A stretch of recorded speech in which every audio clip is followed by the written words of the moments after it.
Dahan-dahang pumarada si Jessie sa makipot na paradahan ng isang restaurant. Ginagawa kasi ang parking lot ng kanyang opisina at dito siya pansamantalang gagarahe.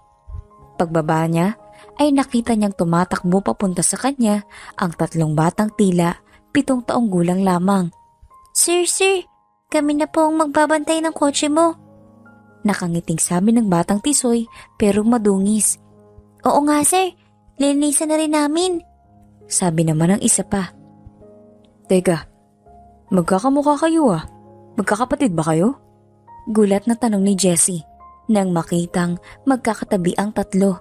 "Opo sir, triplets po kami." Bungis-ngis ng tatlong bata. "Aba, ang popogi niyo naman. Akala ko ay nahihilo lang ako kaya magkakamukha ang tingin ko sa inyo eh. Nakakatuwa naman kayo pero teka, marunong ba kayo maglinis? Baka magasgasan niyo lang ang kotse ko ah." Sabi naman ni Jessie. "Naku sir, sanay na po kami maglinis ng kotse. Kahit kailan ay hindi pa kami nakakagasgas ng kotse. Hindi niyo po na itatanong madami na kami suki sa lugar na ito. Kilala na po kaming tatlo dito. Kahit ipagtanong niyo pa po." Bida pa ni Matthew, ang panganay sa tatlo. "Aba, para kang matanda magsalita ah. Ano bang pangalan ninyong tatlo? At ilang taon na kayo?" 7 taong gulang na po kaming tatlo. Ako po si Matthew. Ako po ang panganay. Ito naman po si Mark, ang panggitna. At si ang bunso ay si Luke. Paliwanag ng bibong bata. "Aba, mga libro sa Biblia ang mga pangalan ninyo ah. Sino bang namili ng mga pangalan nyo?" Tanong ni Jessie habang nakatitig sa tatlong bata. Opo, galing nga po sa Biblia ang mga pangalan namin. Mahilig po kasi sa Biblia ang nanay namin eh. Siya din po ang namili ng mga pangalan namin. Paliwanag ni Luke. Bahagyang natigilan si Jessie. Naalala niya ang kanyang dating nobya na mahilig sa Biblia, si Amanda. Hindi maganda ang naging paghihiwalay nila kaya naman nasasaktan pa rin siya tuwing naaalala ito o kahit anong baga tungkol dito. "O sir, bakit po kayo natulala?" Tanong naman ni Luke. Wala. May naalala lang ako. Pero teka, sigurado ba kayong kaya ninyong magbantay ng kotse ko? Medyo hindi nga ako komportabling iwan ang kotse ko dito eh. Ni walang guard na nagbabantay dito." Dagdag pa ni Jessie. "Oo naman sir, 3 pa kami. Kayang-kaya namin yon." Bida pa ni Mark. "Mga 3 oras lang naman ako sa opisina ko. May meeting kasi ako. Kaya niyo bang magbantay ng 3 oras? Tanong ni Jessie. "Sus, 3 oras lang naman pala eh. Pagbalik mo sir, ligtas pa rin ang kotse mo at malinis na." Pagyayabang pa ng bunsong si Luke. "O siya, naniniwala na ako na kaya niyo pa pero..." "Teka, hindi ba kayo hahanapin ng nanay at tatay niyo?"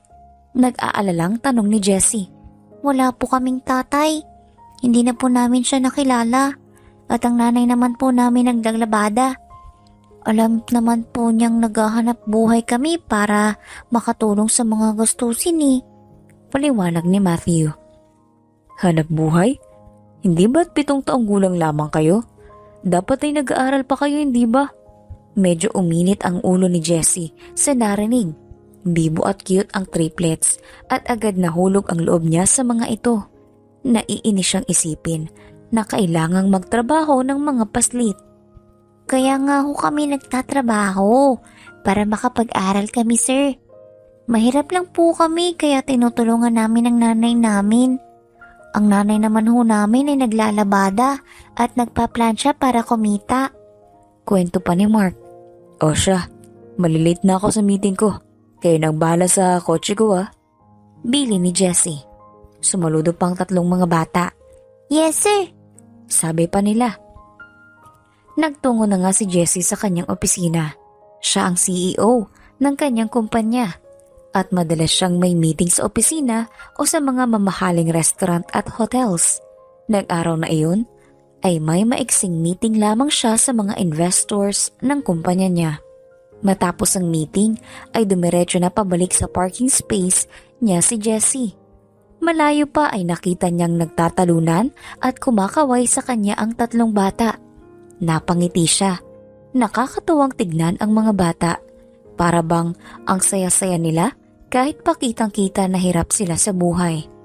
Paglapit niya ay nakita naman niyang malinis ang kanyang kotse at talaga namang binantayan nila ito sa oras na nasa meeting si Jessie. Aba, maayos nga kayo maglinis ah.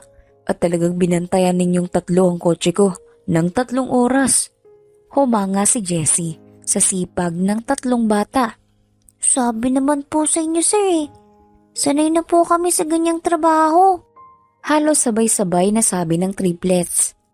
Dinukot ni Jessie ang kanyang wallet mula sa kanyang back pocket at naglabas siya ng 500 piso at iniabot ito sa panganay na si Matthew. Kita niya kung paano nanlaki ang mga mata ng triplets. Sa amin po yan, sir. Gulat na bulalas ni Luke na para bang ngayon pa lamang nakakita ng 500 piso. Oo naman. You all did a good job. Kaya deserve ninyo to. Nakangiting sabi ni Jessie.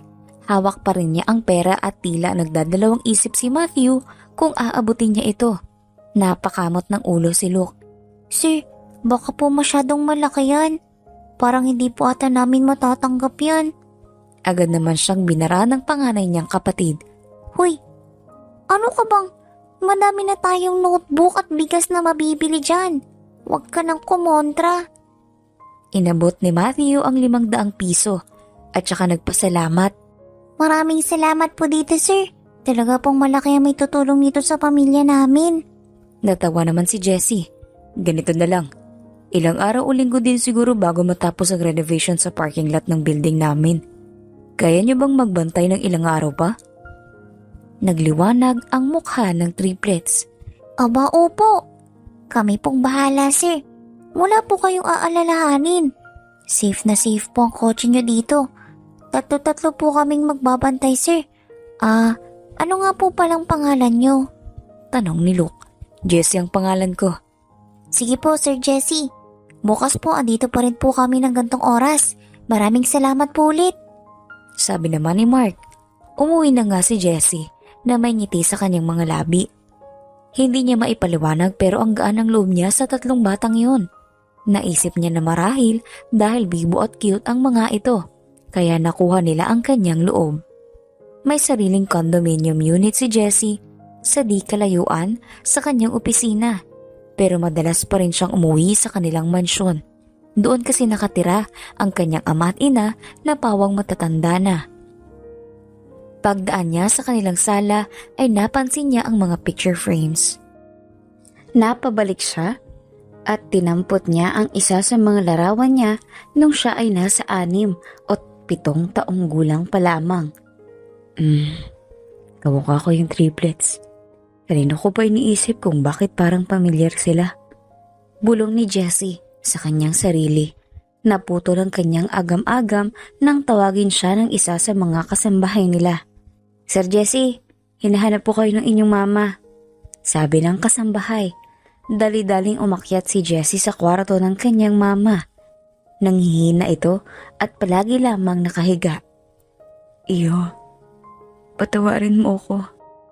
Bulalas ng ina niya na umiiyak pa. Patawarin po saan, mama? Tanong ni Jessie. Kalmado lamang siya. Ilang buwan na din itong sinasabi ng kanyang ina at sa tingin niya ay nag-uulyanin lamang ito. Patawarin mo ko, iho.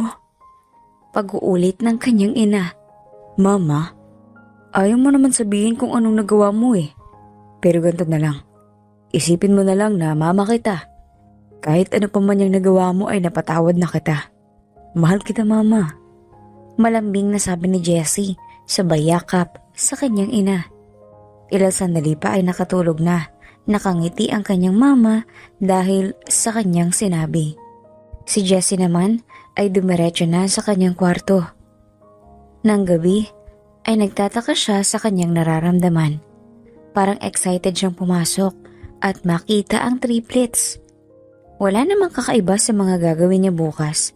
Pupunta lamang siya para pumirma ng ilang dokumento, pagkatapos ay uuwi na rin siya. Kinabukasan ay nagmamadaling umalis si Jessie. Hindi na siya nag-almusal sa bahay. Dumaan na lamang siya sa isang fast food drive-thru. Umorder siya ng 4 na fries, burger at drinks. Pagdating niya sa kanyang paparadahan ay nakita niyang nakaupo ang 3 bata sa gutter, pero nang makita ng mga ito ang kanyang kotse ay tumayo sila at nagsimula na namang tumalon habang kumakaway. Ang bibo talaga ng mga batang to. Nakakatuwa. Ang cute nila at ang babait pa, pero ang weird na kamukha ko sila. Ito kaya ang tinatawag na reincarnation? Pero teka, hindi pa naman ako patay ah. Natatawang bulong ni Jessie sa sarili. Nang makaparada siya, ay masaya niyang binuksan ang pinto ng kanyang kotse at agad namang lumapit ang 3. Magandang umaga po, Sir Jesse. Bati ni Matthew. Magandang umaga din sa inyo. Nag-almusal na ba kayo? Tanong ni Jessie. Nakapagkape na po kami. Sagot ni Luke. Kape? Abay, kababata niyo na. Nagkakape na kayo? Hindi ba't dapat gatas pa ang iniinom ninyo? O kaya dapat nag-aalmusal kayo ng sandwich o kaya kanin? Gulat na tanong ni Jessie at nag-alala ito sa 3. Sanay na po kami. Mahirap lang po kami, Sir Jesse. Hindi po obra sa amin ng sandwich at kanin para sa almusal. Natatawang sabi ni Luke. Ako, hindi pa ako nag-aalmusal. Eto, at bumili ako ng almusal. Sumakay na muna kayo sa kotse ko. Dito na tayo kumain sa loob. Alok ni Jessie. Ay, wag na po, sir. Madumi po ang damit namin. Tsaka makalat po kumain tong mga kapatid ko. Nahihiyang pagtanggi ni Matthew. Okay lang yun. Ingatan nyo na lang ang walang malaglag sa upuan ng kotse, okay? Sambit ni Jessie at pinasakay niya ang 3. Nagtaka rin siya sa kanyang sarili dahil napakaingat at napakasela niya sa kanyang kotse. Hindi siya basta-basta pumapayag na may kumain o sumakay sa kanyang kotse, pero heto at pinasakay niya ang 3 madudusing na bata.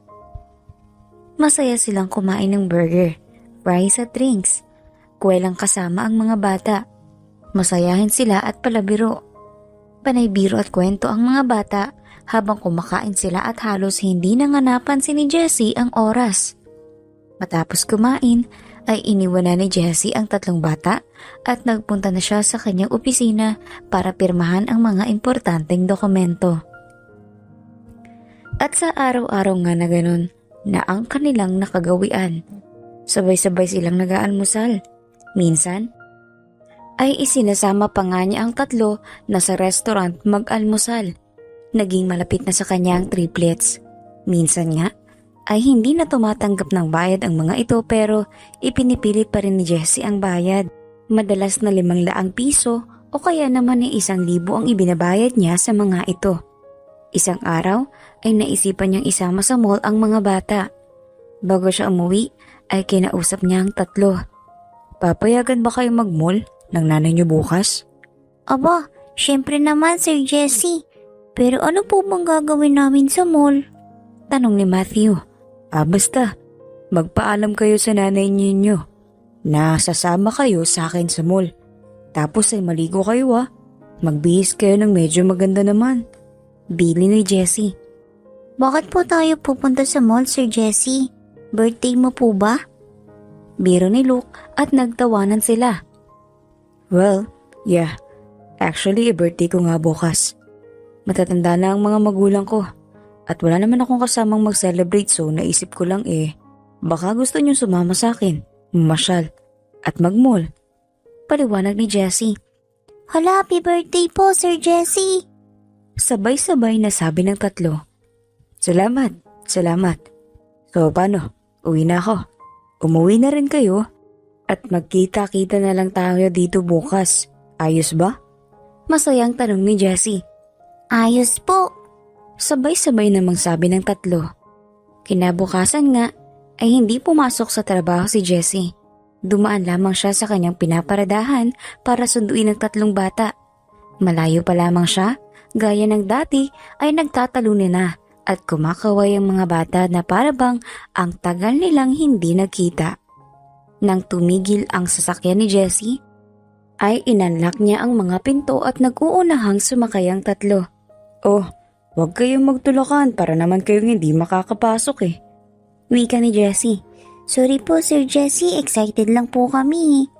Sabi naman ni Matthew. Oh, mukha nga excited kayo eh. At ang aayos ng forma nyo ngayon ah. Mga bagong ligo pa kayo at maayos ang mga damit ninyo. Papuri ni Jessie sa tatlo at kita namang natuwa sila sa sinabi nito. Nako, nanghiram pa nga po kami ng mga polo shirt sa kapitbahay namin eh. Wala na po kasi kaming maayos na damit. Eh syempre sir, birthday niyo po kaya dapat maayos ang itsura namin. At naghalakhakan sila. Pagdating sa mall ay napansin ni Jessie na dahan-dahang maglakad ang triplets. Are you okay kids? Bakit ganyan kayo maglakad? Tanong ni Jessie. Natatakot po kami sir. Baka po may matabig kami dito o masira. Wala kaming pambayad. Mahinang sabi ni Mark.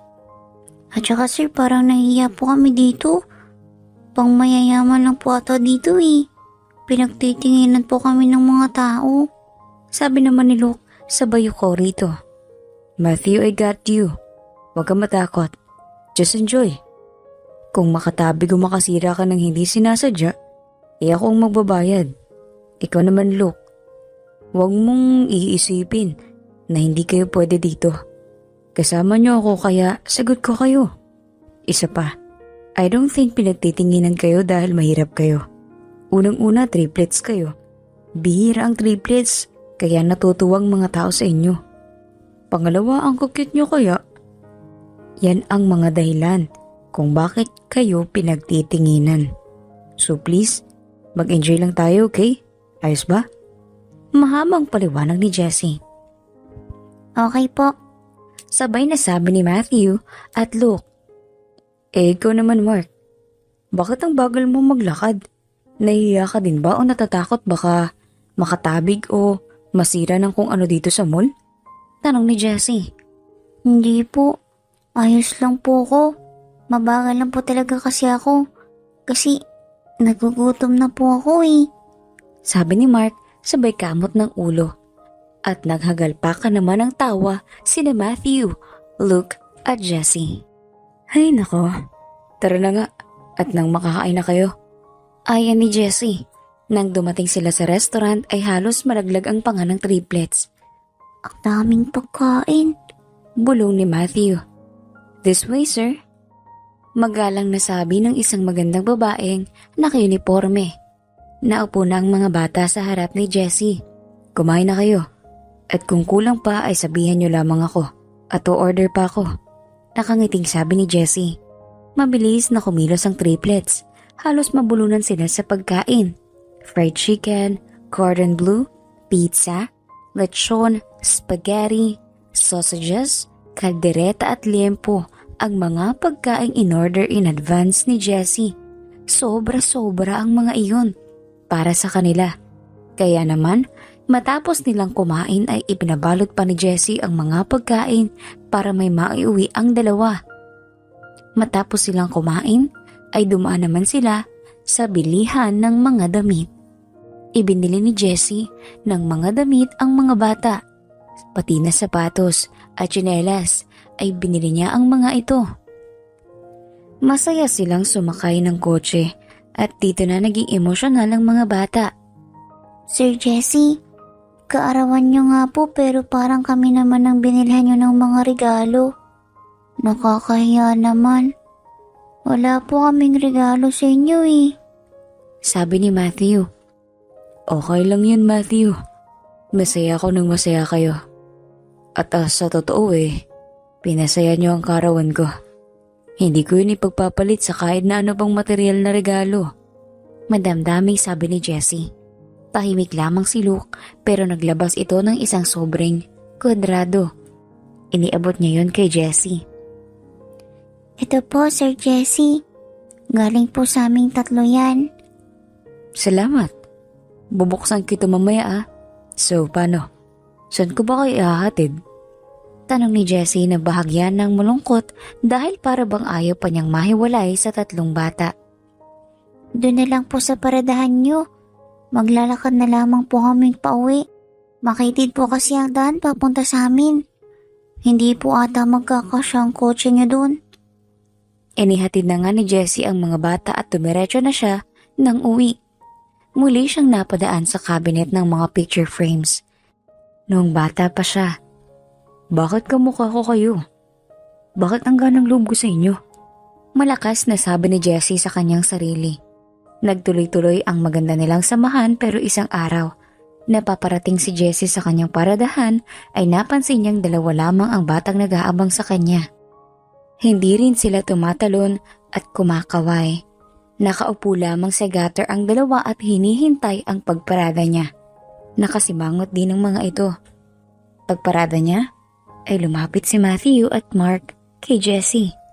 Oh, bakit nakasimangot kayo? At hindi ata kayo masaya ngayon. May nangyari ba? Bakit hindi ninyo kasama si Luke? Nag-aalalang tanong ni Jessie. Nabangga po kasi siya kagabi. Lumabas po siya para bumili ng hapunan namin. Nabangga po. At tinakbuhan ng nakabangkang kotse.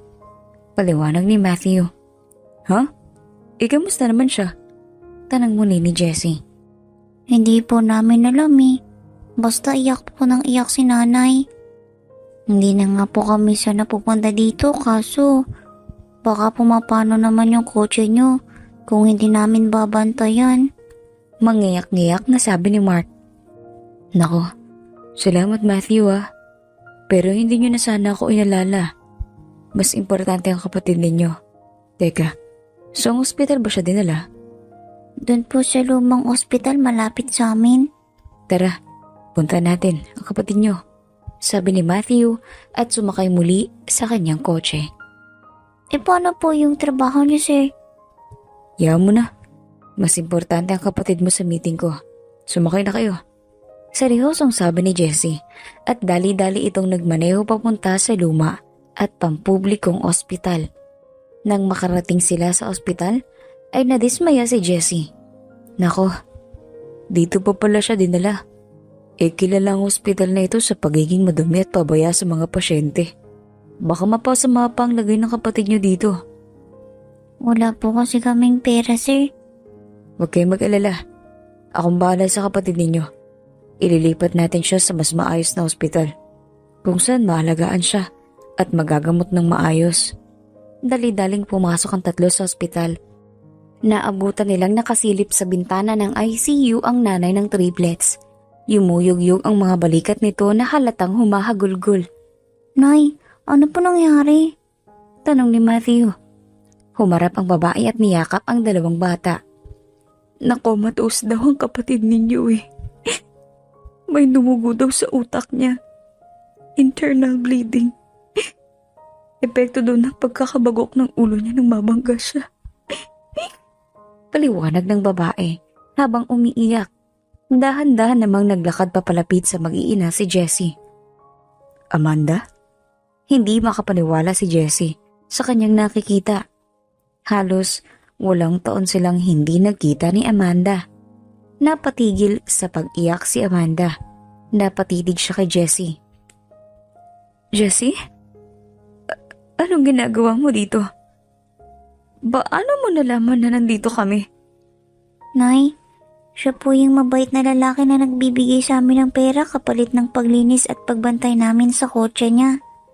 Andito po siya para tulungan tayo.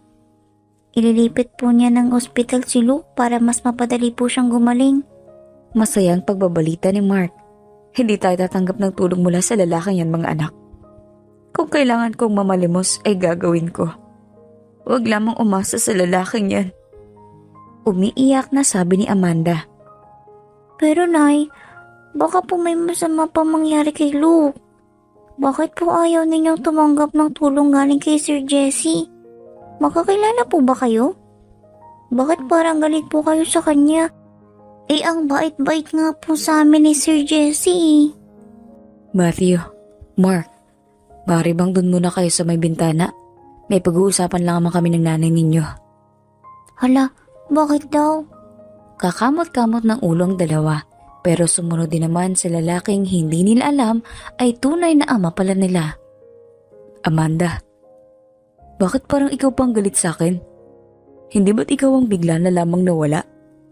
Itinapon mo na lang basta ang lahat ng meron tayo. Nakalimutan mo na ba nakasal tayo? May sumpaan tayong hindi tayo maghiwalay, Amanda. Gigil na tanong ni Jessie. Ano? Yan bang sinabi ng mama mo sa'yo? Galit na sabi ni Amanda. Bakit? Ano bang totoo? Galit na tanong ni Jessie. Pinalayas ako ng mama mo. Nahilo lang ako ng araw na yun at natabi ko ang mga mamahalin niyang koleksyon na plato. Galit na galit siya sa akin. Sinaktan pa nga niya ako at pagkatapos ay pinalayas niya ako. Hindi ba sinabi ng mama mo ang ginawa niya sa akin? Umiiyak na sabi ni Amanda. Oh my gosh, I didn't know, Amanda. Ang sabi sa akin ng aking mama ay bigla ka na lamang daw umalis. Nanlulumong sabi ni Jessie. Naisip niyang ito marahil ang madalas ihingi ng tawad ng kanyang ina. Hindi niya ito naiintindihan, pero ngayon ay parang napagduduktong na niya ang mga nangyari. Pero pinalayas ka lamang niya. Bakit hindi ka bumalik? O bakit hindi mo pa ako pinuntahan sa aking opisina? Sinubukan kong lahat, Jessie. Pero lahat ay hinadlangan ng mama mo. Sa tingin ko ay nalaman niyang lihim tayo nagpakasal kaya gano'n na lamang ang galit niya sa akin. Habang nag-uusap sila, ay biglang pumasok ang mga nurse sa ICU. Tila sila ang nagmamadali. Kinabahan lalo si Jessie at Amanda. Ano nangyari? Tanong ni Amanda. Pero nilampasan lamang siya ng mga nurse. Maya-maya pa ay lumabas ang isang doktor.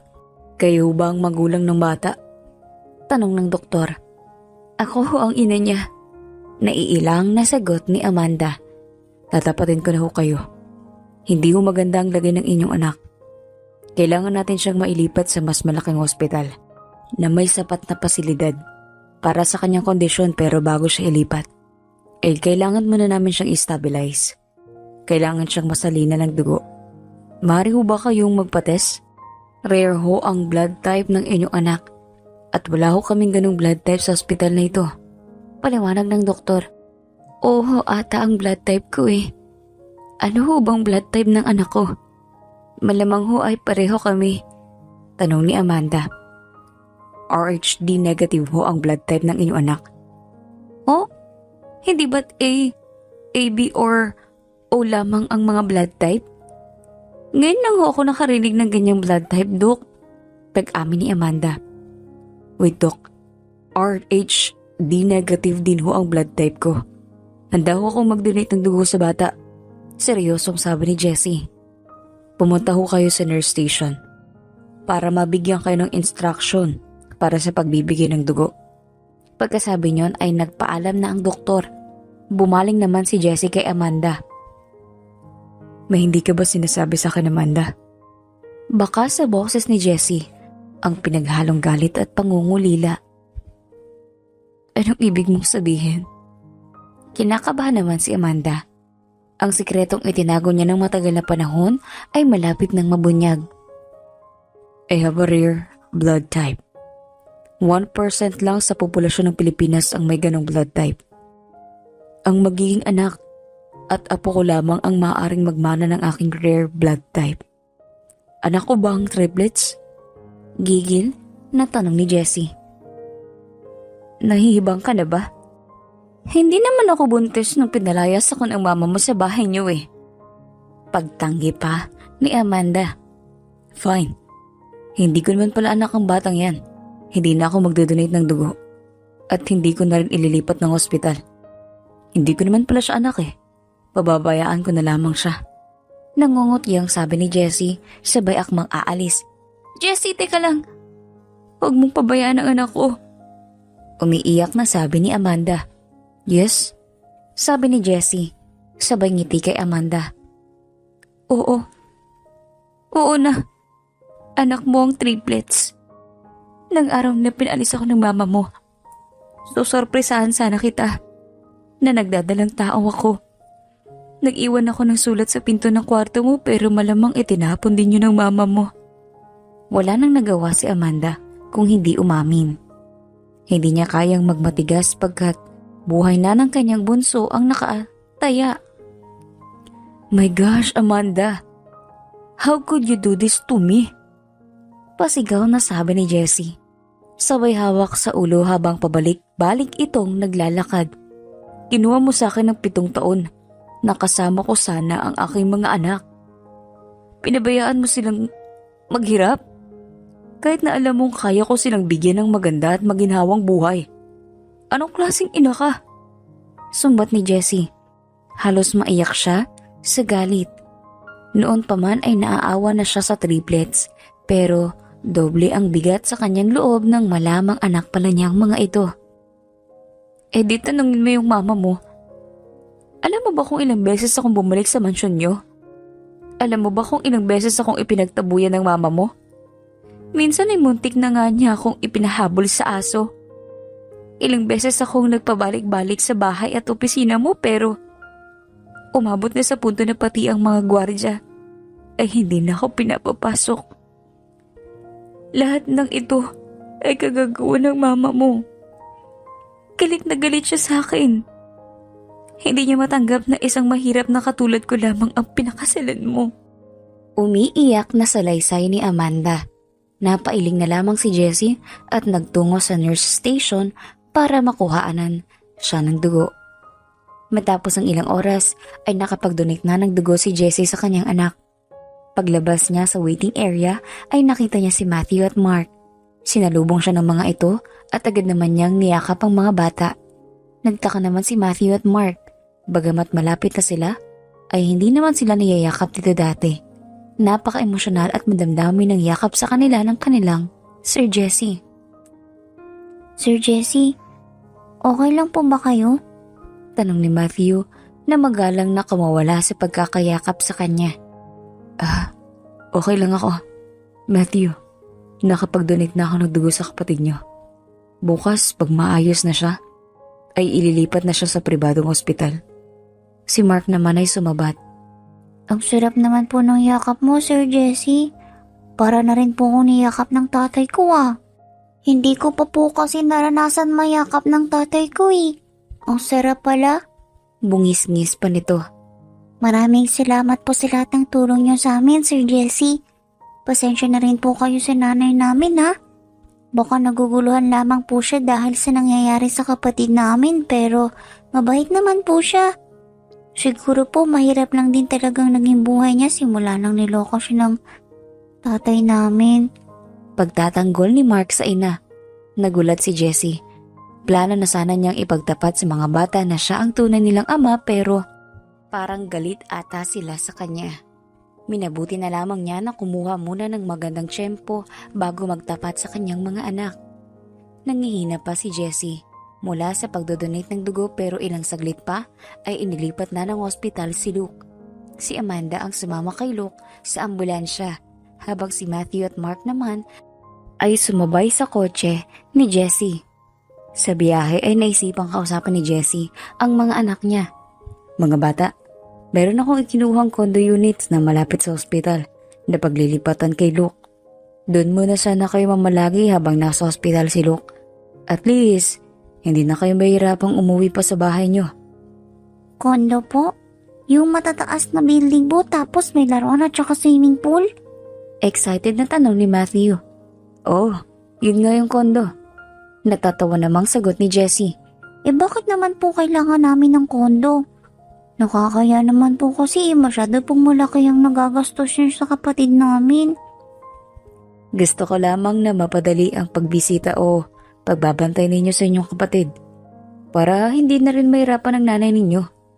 Hindi madali ang pinagdadaanan ninyo ngayon Nang maisaayos na si Luke sa ICU ay pinuntahan ni Jessie si Amanda sa waiting area. Inabutan niya ito ng sandwich na binili niya sa cafeteria. Kumain ka muna, Amanda.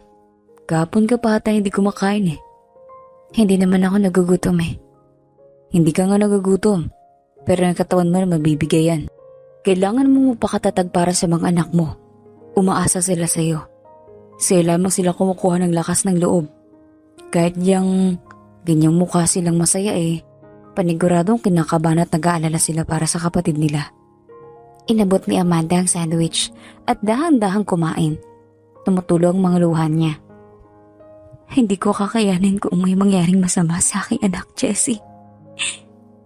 Mahal na mahal ko sila at sila lang ang buhay ko. Huwag kang mag-alala, Amanda. Andito na ako. Hindi mo nagagawin ang lahat ng ito ng mag-isa. Hindi kita pababayaan. Hindi ko pababayaan ang mga anak natin. Salamat. Mahinang sabi ni Amanda. Ikinuha ko na nga pala ng mga bata ng kondo. Diyan lang sa may labas ng hospital. Para naman huwag kayong mahirapan bumiyahe.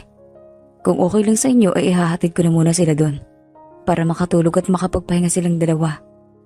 Sige.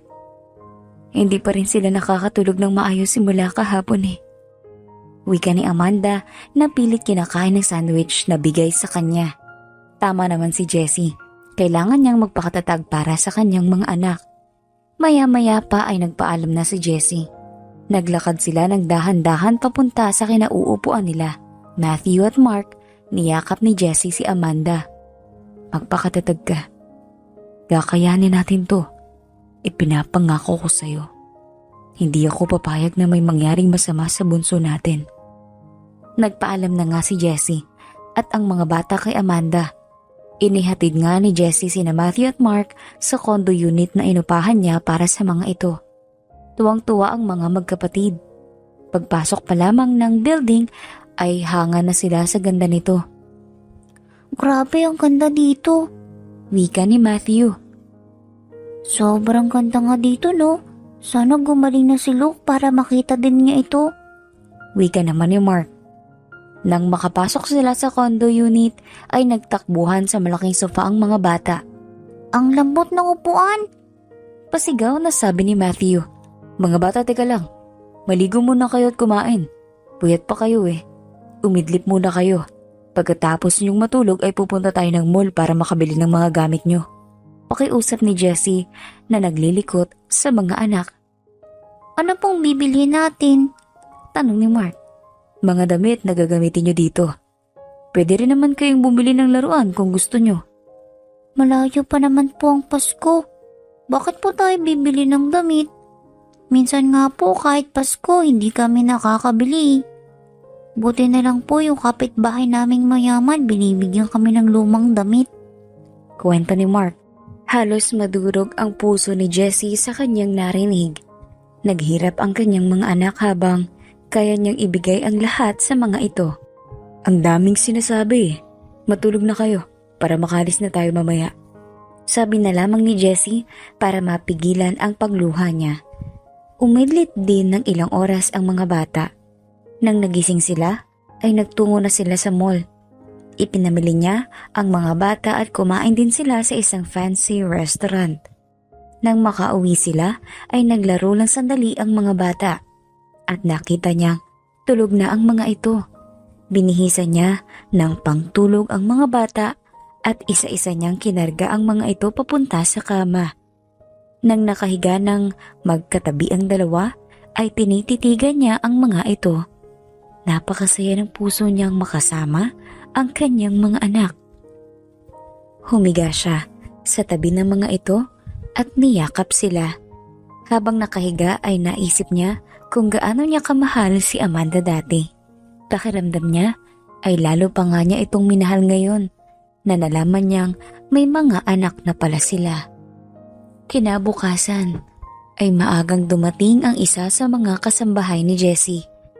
Pinapunta niya ito sa kondo para hindi mapagod sa mga gawain si Amanda. Dahil tulog pa ang mga bata ay iniwan na niya ang mga ito at nagtungo siya sa ospital. Naabutan niyang nakayuko sa isang upuan si Amanda. Natutulog ito. Kita niya sa mukha nito ang pagod, puyat at pag-aalala kay Luke. Marahan niya itong tinapik sa balikat. Amanda, umuwi ka muna sa kondo niyo. Tabihan mo ang mga bata. Namimiss ka na nila. Ako na lamang munang magbabantay kay Luke. Ayoko. Baka kung anong mangyari wala ko sa tabi ng anak ko. pagmamatigas ni Amanda. Hinawakan ni Jessie ang kamay ni Amanda. Anak ko rin si Luke, Amanda. Wala akong nanaising masama para sa kanya. Ikaw nga nakasama mo sila simula maliliit pa. Ako ngayon pa lamang na makakasama sila. Kaya gagawin ko ang lahat para gumaling si Luke. Magtiwala ka lang sana. Anak niyo po si Luke? So ibig sabihin, anak niyo rin po kami? Tanong ni Matthew. Nagulat si Jessie at Amanda. Hindi nila alam na nasa may likuran pala nila ang mga bata at narinig nila ang kanilang pag-uusap. Pagkaalis pala ni Jessie ay nagising sila Matthew at Mark at pinilit nila ang kasambahay na samahan sila sa ospital. Oo anak. Siya nga ang ama mo. Napayuko na lamang si Amanda pagkasabi niyon. Di ba po iniwan tayo ni tatay namin? Masama ka pala, Sir Jesse. Hindi ka po naniniwala sa mga pinapakita mo sa aming kabutihan. Iniwan mo kami. Masama ka. Pasigaw na sabi ni Matthew. Teka lang anak. Aawatin pa sana ni Jessie si Matthew, pero bigla itong tumakbo. Hinabol ni Jessie si Matthew pero masyado itong maliksi at mabilis tumakbo. Parang wala nang pakialam ang bata sa mga nadadaanan niya. Ilang beses din itong nakasagi ng mga tao pero dire-diretso lamang ito sa pagtakbo hanggang sa makalabas ito ng sa ospital. Dire-diretso sa kalye si Matthew. Hindi na nito napansin na may paparating na motor at mababangga sana siya nito. Pero itinulak siya ng kanyang ama at si Jessie ang tinamaan ng motor. Nagpagulong-gulong pa si Jessie pero buti na lamang at sa labas lamang ng ospital nangyari iyon. Nadala agad siya sa emergency room at nalapatan ng paunang lunas. Iyak naman ang iyak sa labas ng emergency room si Matthew. Naging mabait din naman sa kanya si Jessie at napalapit ito sa kanya bago pa man niya malamang ama niya ito. Kaya nag-guilty din siya sa nangyari. Pati si Amanda ay umiiyak na rin. Nilapitan nito ang kanyang anak at niyakap ito. Mabuting tao ang ama ninyo anak. Naging biktima lamang kami ng mga taong gustong maghiwalay sa amin. Nang araw na pinalayas ako ng iyong lola, ay ang araw sana na sosorpresahin ko siya na buntis ako sa inyong tatlo pero hindi ko na yun nasabi sa kanya, kaya't nagalit din siya sa akin.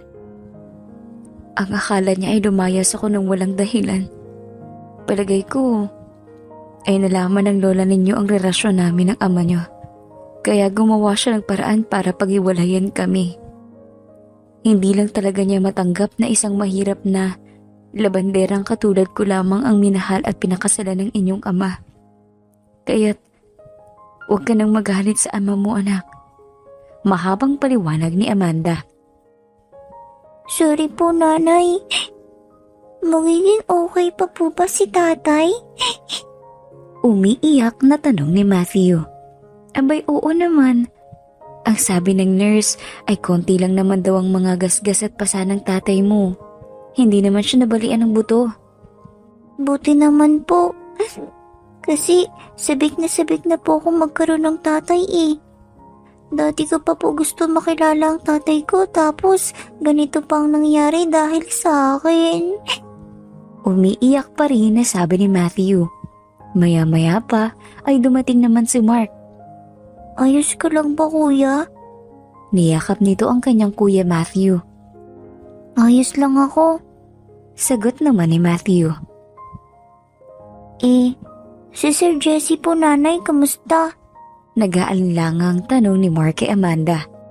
Ibig mo bang sabihin kamusta ang tatay mo? Ayos naman siya anak. Kaunting galos at pasa lamang. Ginagamot lamang siya at uobserbahan lang siya magdamag dito. Paliwanag ni Amanda. Makalipas ang ilang sandali ay inilipat na sa isang private room si Jessie kung saan siya mananatili hanggang kinabukasan. Oobserbahan lamang siya at hihintayin ang resulta ng kanyang mga lab test at papayagan na din siyang ma-discharge. Nagpapahinga at nakahiga sa kama si Jessie nang dahan-dahang bumukas ang pinto. Nakita niya ang maliliit na kamay ni Matthew at alam niyang nag-aalanganing pumasok ang bata dahil sa nangyari. "It's okay, anak. You can come in. Hindi ako galit sa'yo." Malambing na sabi ni Jessie, at kahit masakit pa ang katawan ay umupo na ito sa kama. Dahan-dahan namang pumasok ng kwarto si Matthew at nilapitan ng ama. Sorry po sa nangyari. Hindi ko po kasi alam. Buong buhay ko po kasi ay nagalit ako sa tatay namin. Dahil wala siya ng mga panahong hirap na hirap kami. Naisip ko po kasi na kung kasama sana namin ang tatay namin, ay hindi namin kailangang pagdaanan lahat ng hirap na nararanasan namin. Minsan po kasi, hindi kami makakakain ng maayos. Minsan po wala kaming matirhan. Ganon po kahirap, Sir Jesse. Sana wag po kayong magalit sa akin. Isa pa po, ang tagal ko pong nangulila sa ama. Inggit na inggit po ko sa mga batang nakikita ko na may kasamang tatay. Mahabang salaysay ni Matthew at tumulo naman ang luha ni Jessie sa habag sa kanyang anak. "Anak, may dalawang bagay lang akong ipapaliwanag sa'yo. Una, yan ang huling beses mo akong tatawagin Sir Jesse. Simula ngayon, ay tatay na ang itatawag mo sa akin. Okay ba?" Nakangiting sabi ni Jessie. Natawa naman ng bata, sabay sagot sa ama. Opo, tay. Ang sarap pong sabihin ng salitang tatay. Kay tagal ko pong hinintay na may matatawag akong tatay. Pangalawa, hindi na kayo maghihirap. Sorry sa lahat ng pinagdaanan ninyo. Hindi ko nga alam na ipinanganak kayo eh. Pero ngayong alam na nating mag-aama tayo, ay hindi ko na kayo pababayaan. Mamahalin at aalagaan ko kayo hanggang sa maging tatay o lolo na kayo. Pabirong sabi ni Jessie. Kahit masakit pa ang katawan, ay pilit niyakap ni Jessie ang anak. Ang sarap po pala ng yakap ng tatay. Ganun ba? Pues, maganda ka. Dahil simula ngayon, ay araw-araw na kitang yayakapin hanggang sa ikaw na mismong magsawa. Tumatawang sabi ni Jessie. Naputol ang kanilang pag-uusap nang sumabat si Mark. Nakasilip ang ulo nito sa pinto ng ospital. Ako pwede din po ba akong magpayakap? Gusto ko din po ng yakap ng tatay Tumatawang sabi ni Mark. Inilahad naman ni Jessie ang kanyang kamay na sinasabi niya yakapin din niya si Mark. Pumasok na ng kwarto si Mark at kasunod nito si Amanda. Yumakap si Mark kay Jessie at naupo naman si Amanda sa tabi ng kama ni Jessie. Ikaw, nanay. Gusto mo rin po bang magpayakap kay tatay? Nangaasar na sabi ni Matthew at agad namang namula ang mukha ni Amanda. Puro kayo kalokohan, sita nito sa anak. Nagtawanan silang lahat. Kinabukasan nga ay na-discharge na sa ospital si Jessie, pero nananatili pa rin sila sa ospital. Dumating din ang araw na pinakaiintay nila. Nailipat na sa sarili niya kwarto si Luke. Stable na siya, kaya't hindi na niya kailangang manatili pa sa ICU. Naagapan ng mga pagdurugo sa utak nito at tanging bali sa kamay at paa ang kailangan nilang intayin gumaling. Nang nailipat na si Luke, ay nagising din ito agad. Nang nagising si Luke, ay ang kanyang Kuya Matthew at Mark ang kanyang unang nakita. Kuya Matthew? Mark, ano nangyari? Pupungas-pungas na tanong ni Luke. Nabangga ka ng kotse. Hit and run. May dumugo daw sa utak mo kaya nakomatose ka. At nilagay ka nila sa ICU at tawag doon?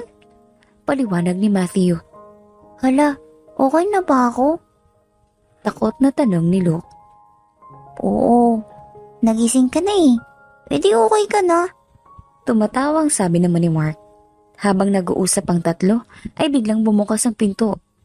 Magkasama sina Amanda at Jessie na ikinagulat naman ni Luke. Nay? Sir Jesse? Bakit po nandito kayo, Sir Jesse? Tanong ni Luke.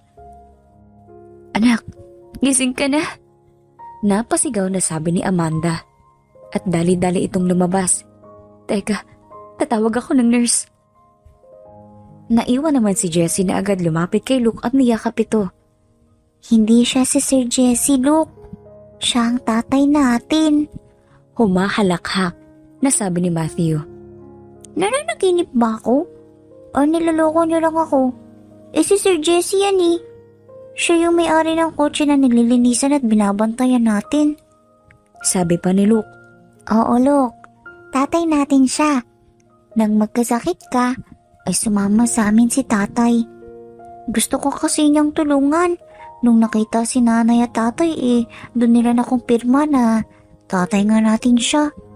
Bida pa ni Mark. Ano ba yan? Parang masayang panaginip pala.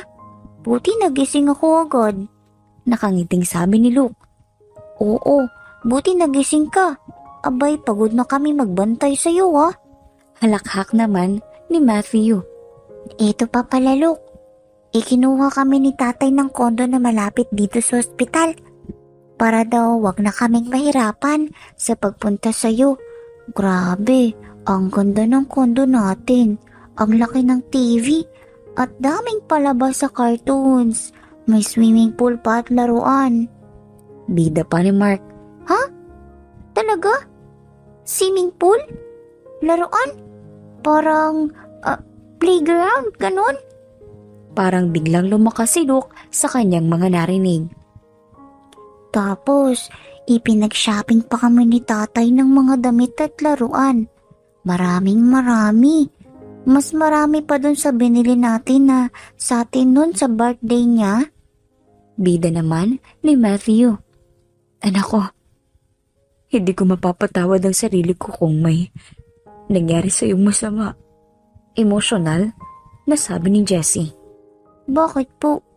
Hindi naman po ikaw ang bumangga sa akin ah. Natawa na lamang si Jessie at pati sila Matthew at Mark ay natawa na rin. Nagpupunas na ng luha si Jessie nang bumalik si Amanda kasama ang nurse at doktor. Sinuri ng nurse at doktor si Luke at ayos naman daw ito. Mga 3 o 4 na araw na lamang ay papayagan na raw itong makauwi. Sa huling 4 na araw nila sa ospital ay naging masaya pa rin sila. Madalas silang magpa-deliver ng pagkain at tuwang-tuwa naman ang mga bata. Nagdala rin ng board game si Jessie kaya't nakapaglaro silang 5. Pati gaming consoles ay nagdala si Jessie para hindi mainip ang mga bata. Bago lamang sa kanila ang ganitong mga gamit. Mahal kasi ang mga ito at wala naman silang pambili nito. Sa pangatlong araw nila sa ospital ay may dumating na sorpresa para sa kanila ang kanilang ama. Mga bata, hulaan ninyo kung ano tong hawak ko sa likod ko. Ano po yan, tay? Pikit muna kayo ng mga mata. Sumunod naman ang 3 at pumikit sila. Inilabas ni Jessie ang 3 paper bags na naglalaman ng cellphone. Oh, dilat na kayo kids. Wow! Cellphone! Sabay-sabay na bulalas ng mga bata.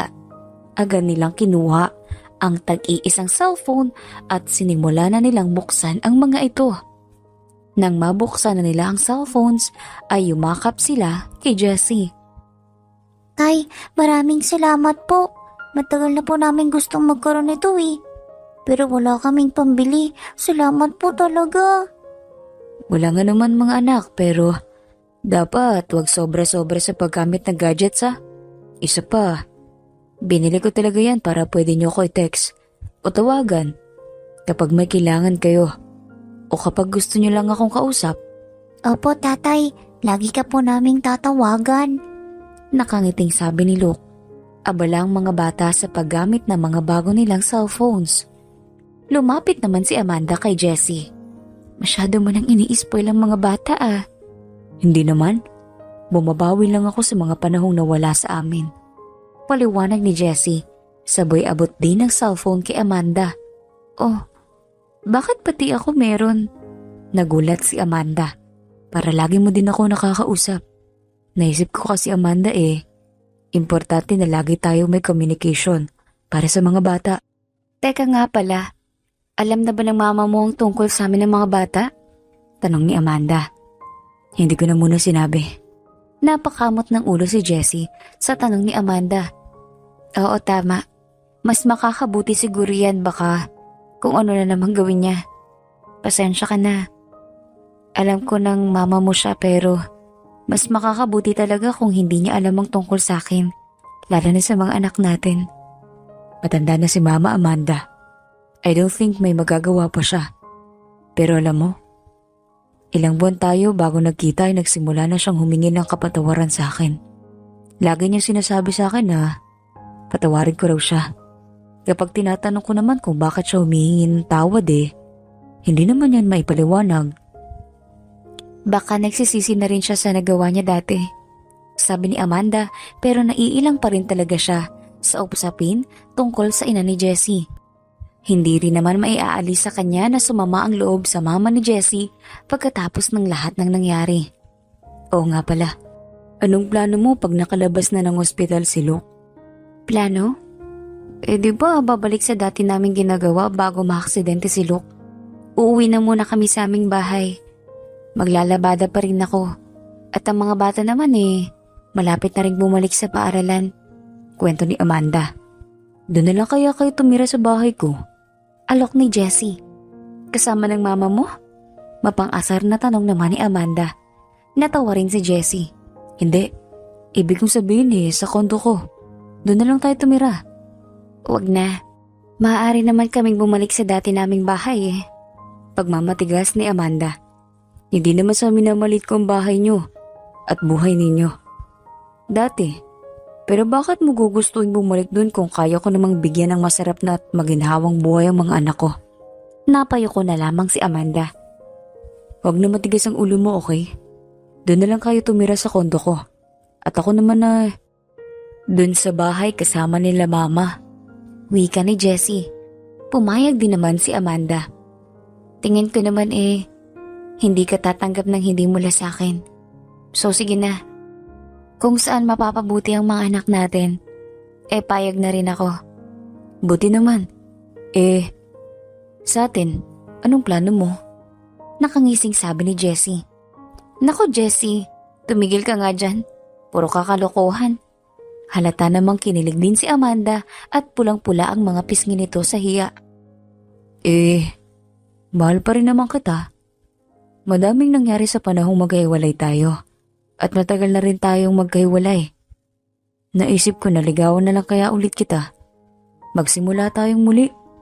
Sabi ni Jessie sabay hawak sa kamay ni Amanda. Nako Jessie, hindi ko na iniisip yan. Mga buhay pag-ibig. Ang priority ko ay ang mga anak ko. Hirap na nga akong alagaan sila Magdadagdag pa ba ako ng sakit ng ulo? Hindi ka na magiging mag-isa Amanda. Katulong mo na ako sa pagpapalaki sa mga anak natin. Nakalabas na nga ng ospital si Luke. Sa kondo ni Jessie na sila tumira.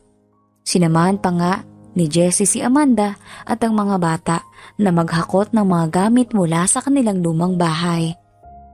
Nakita ni Jessie na halos puro luma naman ang mga dala nilang gamit, kaya ipinaiwan na niya ang mga ito. Ipinamili niya ng mga bagong gamit ang triplets, pati na rin si Amanda. Nang nakalipat na sila sa kondo ay sinimula na ngang suyuin ni Jessie si Amanda. Halos araw-araw niya itong pinupuntahan sa kondo nila. Dinadalhan niya ng mga bulaklak at tsokolate si Amanda. Sa tuwing pumupunta siya sa kondo ay naglalaan talaga siya ng oras na makapaglaro sila ng kanyang mga anak. Sinisiguro din niya na may oras sila ni Amanda para makapag-usap o makapag-bonding. Oh, ang aga mo ata. Bati ni Amanda isang araw nang pagbukas niya ng pinto si Jessie. Gusto sana kitang ayaing mag-almusal. Namiss kita Nakangiting bati ni Jessie. Alam mo, puro kakalokohan. Tulog pa ang mga bata. Teka, at gigisingin ko. Akmang pupunta sana sa kwarto ng mga bata si Amanda pero pinigilan siya ni Jessie. Wag na. Iyan mo silang matulog ng mahaba-haba. Lagi naman natin silang kasama. Aba kailangan din naman natin ng oras na tayo lamang magkasama. Pili yung sabi ni Jessie. Puro kabiro. Akin na nga yung mga pagkaing dala mo at iaayos ko na. Sabi ni Amanda sabay kuha ng mga dala ni Jessie. Aba, at hindi ako nagbibiro, Amanda. Kailangan talaga may oras pa rin tayo para sa ating dalawa. Ano bang pinagsasabi mo dyan? Hindi naman tayo magnobyo, Jessie ah. Iritang sabi ni Amanda. Oo, hindi tayo magnobyo, Amanda. Mag-asawa tayo eh. Baka nakakalimutan mong kasal tayo. At hindi naman tayo nag-anal. So nananatili tayong mag-asawa sa mata ng Diyos, ng tao at ng batas. Palusot pa ni Jessie pero may katwiran din naman siya. Nang maisaayos na ni Amanda ang mga pagkaing dala ni Jessie, ay pumwesto na sila sa malawak na balkonahe ng kondo. Kitang-kita mula dito ang mga nagtataasang gusali at mga makukulay na ilaw. Nagsimula ng kumain ng dalawa. Pinag-usapan nila ang mga plano nila para sa kanilang mga anak. Nang matapos silang kumain, ay tumayo si Jessie at nagmasid sa magandang view. Tinabihan naman siya ni Amanda. Ang ganda ng view, ano? Wika ni Amanda. Naisip ko lang na sa dinami-dami ng mga tao sa mundo, nagkita pa rin talaga tayo matapos ang maraming taon. Nakita mo yan? Napakaraming gusali. Napakaraming tao. Sino mag-aakala na may magkikita pa rin talaga tayo? Nakangiting sabi ni Jessie. Kahit ako nga rin eh. Nagulat. Akala ko talaga hindi na tayo magkikita kailanman. Emosyonal na sabi ni Amanda. Ibig sabihin nabigyan pa tayo ng pagkakataon. Dapat wag na natin itong sayangin. Kasi hindi naman lahat na nabibigyan ng pangalawang pagkakataon eh. Ito na yung panahon para sa atin, Amanda. Aaminin ko namang mahal pa rin kita, Jessie. Totoo yan. Kahit kailan naman ay hindi na walang pagmamahal ko sa'yo. Kahit pa nung mga panahong galit ako. Dahil akala ko ay hindi mo na ako hinanap. Yun naman pala eh. So, ano pang hinihintay natin? Di, buuin na natin ang pamilya natin. Mas masaya kung sama-sama na tayo. Hindi pa ako handa sa ganyan, Jessie. Pasensya ka na, sabi ni Amanda, sabay yuko.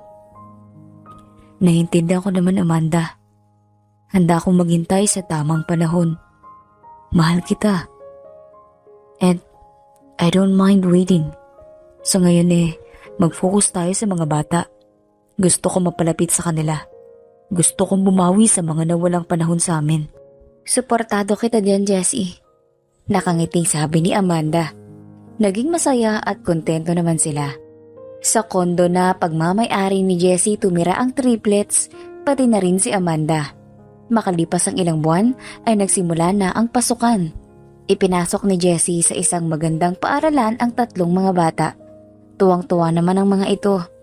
Hindi na nila kailangang magtrabaho para lamang makapag-aral.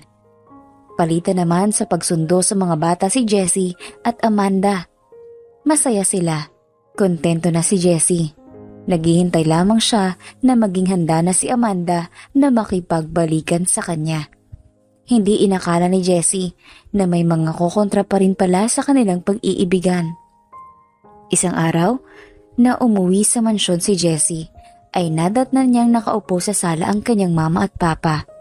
Sila Doña Milagros at Don Jose. Oh, Mama, you look good. At mukhang hindi masamang pakiramdam mo ah. Ikaw din, Papa. Mukhang maganang pakiramdam ninyo ah. Sabi ko naman ho sa inyo huwag kayong laging nasa kwarto nyo lang. Nakangiting sabi ni Jessie. Wala siyang kaalam-alam na pinagbabalakan na naman pala ng kanyang mama na guluhin ang kanyang pamilya. Porket ba, matatanda na kami? Binabaliwala mo ng opinyon namin sa iyong buhay? Nagtatampong sabi ni Doña Milagros. Anong sinasabi mo, Mama? Tanong ni Jessie. Napag-alaman kong nagkita na kayo ni Amanda. At inako mo pa raw ang mga anak ng babaeng iyon.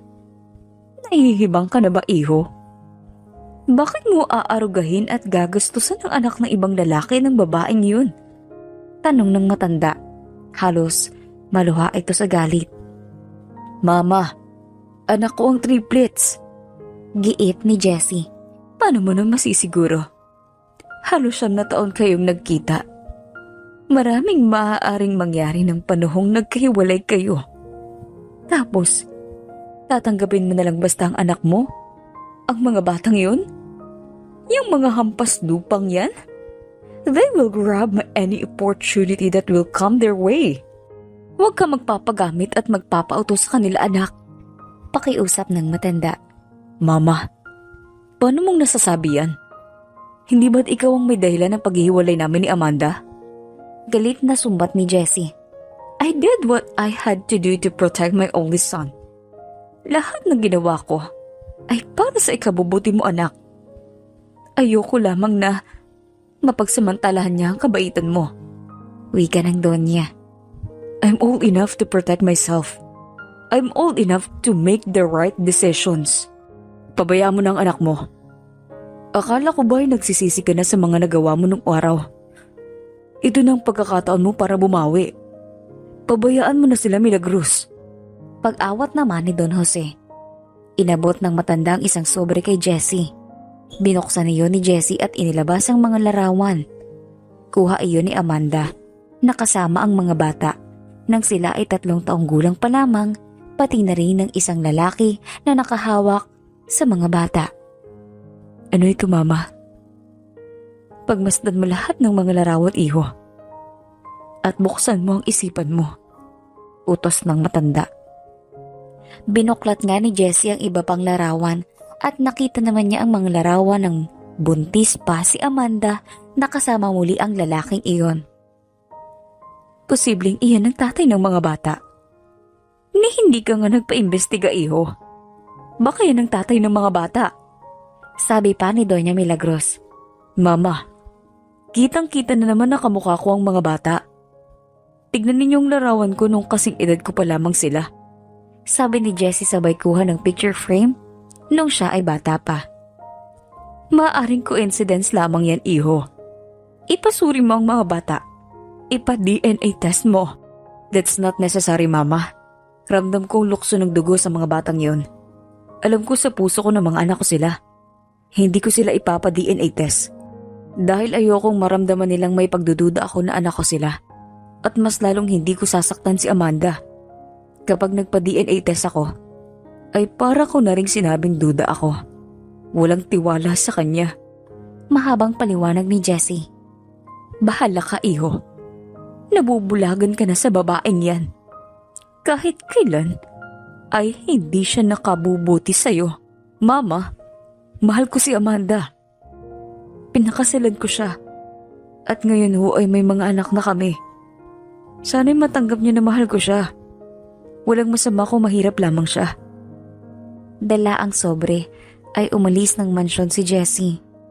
Plano niyang pumunta sa kondo para kausapin si Amanda, pero naalala niyang nasa eskwelahan pala ang mga bata. Kaya't dumaan muna siya para sunduin ang mga ito. Nang makagarahe siya, ay naglakad na siya papunta sa waiting area. Malayo pa lamang ay nakita na niya si Amanda. May kausap itong lalaki. Nang malapit na si Jessie, ay namukhaan na niya ito. Ito ang lalaking nasa mga larawan na galing sa ina niya. Naginit ang ulo ni Jessie. Nasaktan siya at natakot na baka nga ito ang tunay na ama ng triplets. Sinugod niya ang lalaki. Hinila niya ito at sinuntok sa mukha. Napasigaw naman si Amanda. Ano ba? Anong nangyayari sa'yo, Jessie? Bakit mo ko niloko? Siya bang ama ng mga bata? Galit na tanong ni Jessie. Pinagtitinginan na sila ng mga tao. Dumating na rin ang triplets. Anong pinagsasabi mong tatay siya ng triplets? Ikaw ang tatay nila, hindi ba? Galit na sabi ni Amanda. Ano tong mga to? Tanong ni Jessie, sabay abot ng sobre na may mga larawan kay Amanda. Oh, anong problema mo sa mga larawan na to? Kapatid ko si Brian. Anak siya ng tatay sa ibang babae. Nagkakilala lamang kami matapos akong palayasin ng mama mo sa mansyon niyo. Nung nakilala kami ay ginusto naming bumawi sa isa't isa. May mga panahong bumibisita siya dito sa Maynila pero umuwi din agad siya sa pamilya na niya sa Davao. Yung mga nasa larawan, Yang ang 2 beses na umuwi siya ng Maynila. Ang dumi naman ng isip mo. Duda ka pala na anak mo ang triplets. Sana tinapat mo ko. Umiiyak na sabi ni Amanda. Kinuha niya ang mga anak at naglakad palabas ng eskwelahan. Kasunod naman nila, Brian, ang half-brother ni Amanda. Sising-sisi naman si Jessie sa kanyang nagawa. Nagpadala siya sa kanyang emosyon. May tiwala naman siya kay Amanda pero marahil ay natakot lamang siya na mawala ang pamilya niya. Nagpalamig lamang ng ulo si Jessie at pumunta siya sa kondo ng mga bata. Noong una, ay ayaw pa nga siyang pagbuksan ng pinto ni Amanda. Pero kalaunan ay pinapasok din naman siya. Amanda, pasensya ka na sa akin nagawa. Panimula ni Jessie. Tama na, Jessie. Malinaw naman ang lahat. Wala kang diwala sa akin. Ang masakit lang dun ay pinagdudahan mo ang anak ko. Ang anak mo. Ang triplets. Emosyonal na sabi ni Amanda. Patawarin mo ko. Nadala ko sa mga sinabi ng mama pati ng mga larawan na ibinigay niya sa akin. Katwiran ni Jessie. Mama mo pa rin pala, Jessie? Hanggang kailan niya ako kasusuklaman dahil lamang mahirap ako. Ang isa pang masakit dyan, ay alam pala niyang ipinanganak ko ang triplets. Nasubaybayan niya ang aming paghihirap pero pinabayaan lamang niya kami. Marahil dahil naniniwala nga siya na hindi ikaw ang ama ng mga bata. Hinanakit ni Amanda. Lumuhod si Jessie at yumakap sa mga hita ni Amanda. Patawarin mo ko, Amanda. Umalis ka na muna, Jessie. Masyadong masakit ang mga nangyayari. Hindi pa kita kayang kausapin. Walang nagawa si Jessie, kundi tumayo at umalis. Ilang buwan din, hindi nagkinausap ni Amanda si Jessie. Patuloy ang pagpunta ni Jessie sa kondo para asikasuhin ang mga pangangailangan ng triplets, pero hindi siya kinakausap ni Amanda. Isang araw ay dumating si Jessie na may daladalang mga maleta na kanyang mga personal na gamit at mga damit. Ano pong dala niyo, Tay? Tanong ni Matthew. Mga damit mo ba yan, Tay? Dito ka na po titira? Masayang tanong ni Luke at nagsigawan sa tuwa ang 3 bata. Bigla namang lumabas sa sala si Amanda. Ano? Sinong titira dito? Dito na ako titira, Amanda. Alam kong susubukan tayo maghiwalay ni Mama. Pangako ko sa iyong mas magiging matatag na ako. Hindi na ako magpapadala sa mga sulusol. Ipaglalaban ko ang ating pamilya. Sabi ni Jessie at lumapit ito kay Amanda. Kung dito ka titira, ay babalik na lang kami sa aming bahay. Galit na sabi ni Amanda pero hinawakan siya sa kamay ni Jessie. Mahigpit nito na hinawakan at nakatitig sa kanyang mga mata. Patawarin mo ko, Amanda. Masyado ko natakot na mawala ang pamilyang ito. Kaya't hindi na ako nakapag-isip at nasuntok ko ang iyong kapatid. Ni hindi ko nga alam na may kapatid ka pala sa ama. Depensa ni Jessie sa sarili. Bumuntong hininga ng malalim si Amanda. Baka tama ka nga. Kung desidido kang buuin ang pamilyang to, ay dapat wag ka na magpapadala sa mama mo. Parang hindi na natin mababagong pananaw niya. Ayaw na talaga niya sa akin dahil labandera niyo lang ako. Ibig mong sabihin pinapatawad mo na ako? Pwede na ba akong tumira dito kasama ninyong mga anak ko? Tuwang-tuwang sabi ni Jessie. Oo. Panahon na rin siguro para buuin natin ang pamilya natin. Nakita ko naman na ang pagsisisi mo. At bumabawi ka naman talaga sa amin. Mabuti kang ama sa mga anak natin, Jessie. Jessie knelt on one knee. Inilabas niya ang isang maliit na kahon at iniabot kay Amanda ang isang singsing. Will you marry me again? Nakangiting tanong ni Jessie. Nagsigawan naman sa tuwa ang 3 magkakapatid. Nay, mag-oo ka na dali. Pakasal na kayo ni tatay. Ano ba, Jessie? Abay, kasal na tayo ah. Natatawa at kinikilig na sabi ni Amanda. Ikinasal na tayo dati na tayong 2 lamang. Empleyado nga lang ng City Hall ang witness natin eh. Gusto kitang pakasalan at ipangalandakan sa buong mundo. kung gaano ako kapalad na ikaw ang aking misis. You deserve that. Gusto kong imbitahan ng mga kaibigan at kamag-anak natin. Gusto kong maging saksi ng ating pagmamahalan ng ating mga anak. Mahal na mahal kita, Amanda. Madamdaming sabi ni Jessie. Mahal din naman kita. Salamat dahil patuloy mong ipinaglalaban ang pagmamahal mo sa akin at sa ating mga anak. Oo, papakasalan kita ulit kahit paulit-ulit pa. Biro pa ni Amanda at isinuot na niya ang singsing pagkatapos ay inilabas niya ang luma niyang wedding ring. Ito pa rin ang gusto kong suotin na singsing. Oh, nasa'yo pa yan? Gulat na tanong ni Jessie. Oo naman, Jessie. Hindi ko ito tinapon, oh. Ito ang isa sa mga pinaghahawakan ko noon habang umaasa na baka isang araw ay magkita tayong uli. At hindi naman ako nabigo. Eto at abot kamay lamang ang dati kong pinapangarap lamang. Niyakap ni Jessie si Amanda at nagtalunan at nagsigawan naman ang mga bata. Tuwang-tuwa sila na muling ikakasal ang kanilang mga magulang. Tumira na din sa kondo nila si Jessie. Alam niyang habang kasama niya ang kanyang mama ay hahadlangan nito ang kanyang mga plano. Nasa tamang edad na rin naman siya para bumukod. Agad nilang pinlano ang kanilang kasal. Pati ang mga birth certificates ng 3 bata ay ipinaayos nila. Inimbitahan nila ang kanilang mga kamag-anak at mga kaibigan. Pati mga kaibigan ng mga bata ay inimbitahan nila. Maging ang mga kasamang barkers ng mga bata ay inimbitahan nila. Wala silang pinipili sa pag-iimbita. Mayaman man o mahirap, ay imbitado sa kanilang kasal. Maging ang mga plansyadora at labanderang kaibigan ni Amanda ay inimbitahan nila. Dumating ang araw ng kasal nila. Todo porma ang 3 mga bata. Nakasuot sila ng puting tuxedo at mga naka-shades pa nga. Terno ang kanilang tuxedo na suot ng kanilang ama. Garden wedding iyon. Pati ang panahon ay nakisama. Maganda ang sikat ng araw pero hindi rin masyadong mainit. Masaya ang mga tao. Alam nilang kwento ng mag-asawa at alam nilang deserve nila pareho ang maikasal ng tulad nito. Nang oras na para lumabas sa aisle, si Amanda ay tumahimik ang lahat. Dahan-dahan siyang naglakad.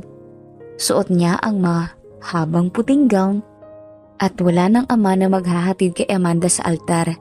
Kaya't ang triplets ang kasama niyang naglakad papunta sa altar. Lumuluha si Amanda habang naglalakad. Sa dinabi-dami ng kanyang naging hirap at pasakit ay magiging masaya din pala siya sa bandang huli. Nang marating niya ang dulo ng aisle, ay humalik sa ama ang triplets at naupo na sa mahabang upuan. Inalalayan naman ni Jessie si Amanda sa pag-upo sa harap ng altar. Habang ikinakasal sila, ay may narinig silang boses na isang matandang babae. Itigil ang kasal na ito. Wika ng matanda. Napalingon naman si Jessie at Amanda at nakita nila si Doña Milagros. Mama, anong ginagawa mo? Hindi na kami magpapapigil sa iyo, Mama. Napayuko na lamang si Amanda. Hindi niya akalaing mangyayari ito sa isa sa pinakamasayang araw sana sa kanyang buhay. Itigil ang kasal na ito. Hindi ako makakapayag na ikasal kayo nang may sama kayo ng loob sa akin. Patawarin mo ko, Jessie anak, sa lahat ng aking nagawa. Amanda, hindi ko inaasahang papatawarin mo ako pero aasa akong darating din ang araw na mapapatawad mo ko. Sana ay mapatawad din ako ng aking mga apo. Lumapit si Jessie at niyakap ang kanyang ina. Napatawad na kita, Mama. Salamat sa pagdalo sa aking kasal. Inalalayan niyang makaupo ang ina. Pinapatawad ko na rin ho kayo, Doña Milagros. Wika ni Amanda. Salamat. Mama na lang ang itawag mo sa akin, iha. Pamilya na tayo. Maluhaluhang sabi ni Doña Milagros. Naikasal na nga si Jessie at Amanda. Namuhay sila ng masaya at matiwasay. Plano rin nilang magkaroon muli ng mga anak pero sa ngayon ay nais muna ni Jessie na ibuhos ang buong atensyon at oras niya sa triplets. Nais niyang mapunan ang maraming taon na nawala sa kanila.